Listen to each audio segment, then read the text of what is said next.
with the anticipation of when the new one will arrive, whatever that will be. Tension.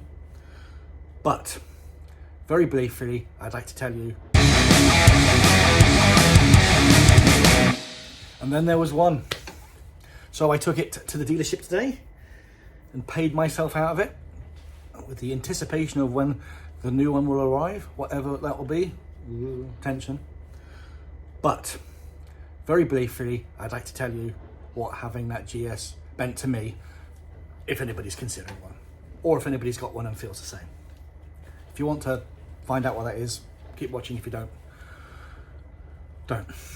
So, of all the bikes I've had, I've loved many of them. I've loved how they looked, I've loved the attention they've drawn, I've loved the performance, I've loved lots of things about lots of bikes.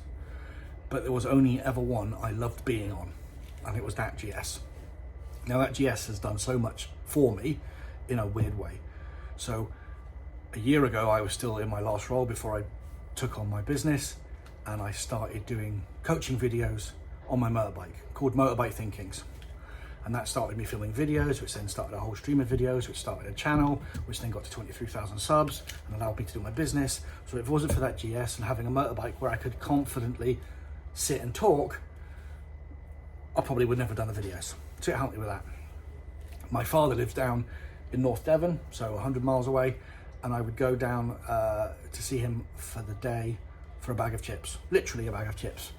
I've done it on other bikes, but that's the only bike that made it comfortable, and I'm doing a roughly 4-hour round trip for a bag of chips. The GS helped me do that. The GS helped me figure out what I wanted to do. The amount of times I spent on it thinking about my career, my job, my family. I've never had a bike allow me to do that in the same way, because you're trying to ride it fast or you're trying to think about something, whereas that was just a chill bike when you wanted it to be chill.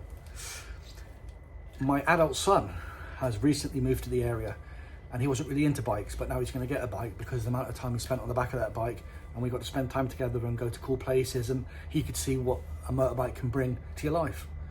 So the GS gave me that too. So, in fact, and also the GS made me want to get that as a second bike, for me to now know I'd never want a second bike ever again. So if you're ever considering a GS, they're my reasons to own one. Cheers.